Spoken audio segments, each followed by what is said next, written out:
Welcome to Piston Podcast. Today we are going over the history of Italian vehicles. Joining us, we have Nick Stalker, an expert in his field. Thank you for joining us. How are you doing, Nick? I'm good. How are you? I'm doing all right, man. Now let's just drive on to the first topic. All right, so first, we're going to talk about the difference between older and newer cars. First, the older cars have much more of a boxy design. You see this in the old Ferraris and old Lamborghinis. Over time, they have gotten more streamlined with smoother cuts and more rigid edges. Yeah, and the quality of the cars is very it varies. Some of the cars are a more high quality, even their engines and all that, but more of the older Ferraris were higher quality than the older Lamborghinis, but yeah. The cost has changed a lot too, and not even just counting inflation.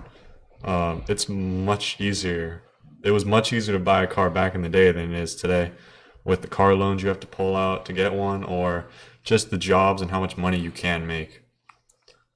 I feel like this is how it's been for every kind of car, though, not just Italian, right?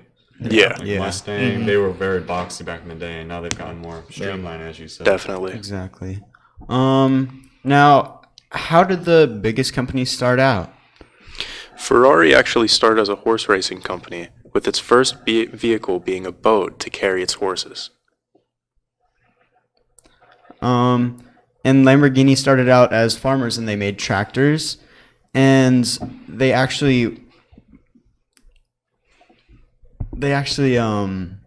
bought a Ferrari as their one of their first cars, and they thought that there was some poor design qualities to the car, and they decided to tell the Ferrari maker about his car and how he didn't like it, and he just said that all that was wrong, and he denied everything that the Lamborghini said, and he went out and made his own car out of the Ferrari and improved everything he could.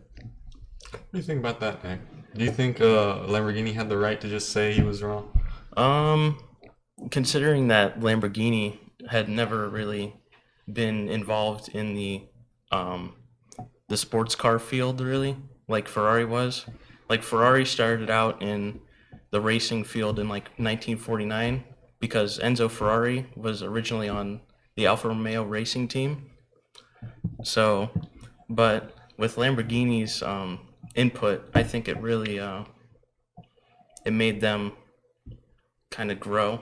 And Lamborghini was they started out really small, and when they put the input on the Ferrari, it really added to the what's it called? Advancement. Yeah. Perfectly said. Next, we're going to be going over the coal culture. All right. Perfectly said. Next, we're going to be going over coal culture in America compared to Italy. I like to think that Italy focuses more on the comfort of cars, like more design on the inside to make you feel like you're sitting on a couch, pretty much. Mm-hmm. Just maybe more comfortable and more control over the environment in the car, like maybe the climate control is probably more advanced in there. Then American focuses more on the muscle power of the car, like Mustang focuses more on just getting the higher torque on it. Exactly. And I believe Italy likes more dramatic engines with higher rev limits, and America usually focuses more on the low rumble and the deep noise and the loud exhausts. What's your guys' idea on that, Trev? What do you think you prefer? To be honest, I 100% prefer American muscle. It's just that low rumble and that nice deep tone. It's just music to my ears, I respect that. What about you, Nick? I personally as well like the low rumble of American vehicles, but with the Italian cars, there's nothing wrong with going fast. All right. You guys have anything else to add to that? I personally like the Italian cars better because I like the drama of the engine and I like focusing more on the sound before the power. I know I've been more to a low rumble American car. I've always been into older 1960s Mustangs and Porsches and stuff. All right, that seems to be all the time that we have today.